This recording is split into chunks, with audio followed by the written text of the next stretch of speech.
Structural hierarchy of the RNA. RNA का जिस तरह हमने डिफाइन किया था डीएनए का structure primary secondary tertiary structure होता है, इसी तरह हम इसको डिटेल में डिस्कस करेंगे कि आरएनए की क्या स्ट्रक्चरल हायरार्की है।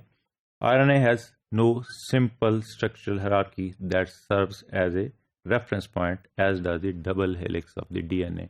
डीएनए में हमने डिफाइन किया था कि एक दो लेटर्स हैं, एक पैरेलल एक एंटी पैरेलल दोनों चल रही हैं, वो डबल हेलिक्स बना लेते हैं। हर उस डीएनए में यही स्ट्रक्चर होगा, यही उसका रेफरेंस पॉइंट है और यही पर्टिकुलर स्पेसिफिक स्ट्रक्चर है।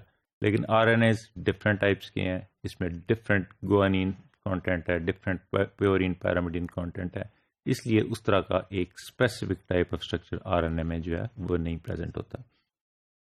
The three dimensional structure of many RNAs like those of proteins are complex and unique. जिस तरह के प्रोटीन्स बहुत सारी हैं, उनके प्राइमरी सेकेंडरी टर्शियरी स्ट्रक्चर्स तो होते हैं, लेकिन हर प्रोटीन का डिफरेंट हो सकता है। इसी तरह आरएनएस के प्रोटीन की तरह यूनिक स्ट्रक्चर्स होंगे, लेकिन डीएनए का स्ट्रक्चर एक स्पेसिफिक स्ट्रक्चर होगा, उसका एक स्पेसिफिक जो है ना वो उसकी कॉन्फ़िगरेशन होगी। प्राइमरी स्ट्रक्चर ऑफ आरएनए, जिस तरह हमने डीएनए के स्ट्रक्चर को डिफाइन किया था कि वो एक स्ट्रेट चेन को अगर लगाते जाएं हम तो वो प्राइमरी स्ट्रक्चर बन जाता है, जिसमें राइबोस और फॉस्फेट बॉन्ड जो हैं वो आपस में फॉस्फेट और राइबोस बैकबोन बनाते हैं और दरमियान में उसके स्टैकिंग इंटरेक्शंस होती हैं, दरमियान में बेस पेयर्स प्रोजेक्ट की होती हैं उसके परपेंडिकुलर। इसी तरह आरएनए के प्राइमरी स्ट्रक्चर में भी it is defined as the number and sequence of ribonucleotides in the RNA structure. इसी तरह आरएनए के स्ट्रक्चर में भी नंबर उसकी जो सीक्वेंस में लगे हुए हैं उसको हम प्राइमरी स्ट्रक्चर बोलते हैं। The sequence is complementary to the template strand of the gene from which it was transcribed.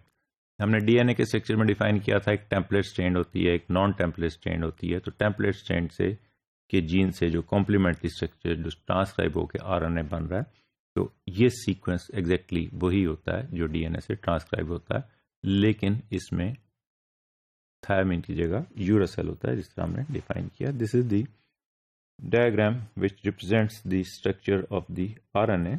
ये अगर हम कहते हैं डीएनए की स्ट्रैंड है which is a template strand which is a non coding strand, और इसी के साथ मिल ट्रांसक्राइब होते जाते हैं। इसके एडेनिन के साथ यूरासिल लग गया, थायमिन के साथ एडेनिन लग गया, साइटोसिन के साथ गुआनिन, और ये so on and so fourth. इसी तरह आरएनए इससे टेम्पलेट स्ट्रैंड से जो है सीक्वेंस डीएनए से कॉपीड होता जाता है। और ये हम देख रहे हैं कि यहाँ पे एक यूटीपी आके यहाँ लग के ये एक बन गया। इसी तरह ये टेम्पलेट डीएनए की टेम्पलेट स्ट्रैंड के साथ जो है ये आरएनए कॉपी होता जाता है और ट्रांसक्राइब होता जाता है।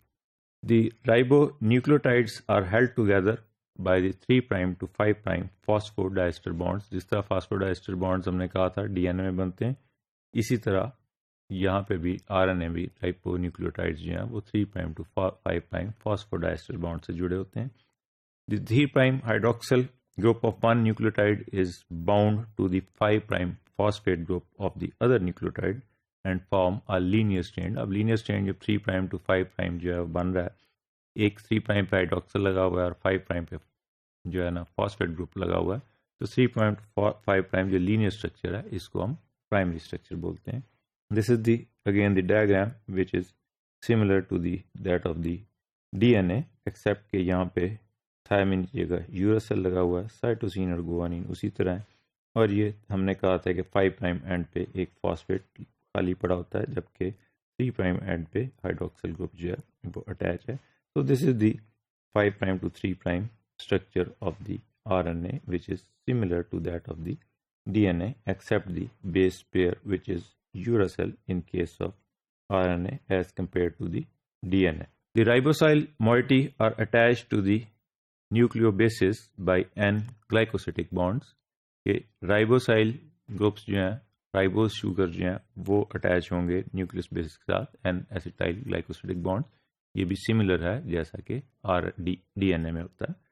Similar to DNA RNA polymer also has a polarity. जिस तरह के वो पोलर है डीएनए, उस पर भी हमने पढ़ा था कि उसकी जो है ना फॉस्फेट और शुगर का एरिया जो है वो वाटर सॉलेबल है, उसकी पोलर एरिया है, जबकि दरमियान में हाइड्रोफोबिक एरिया है।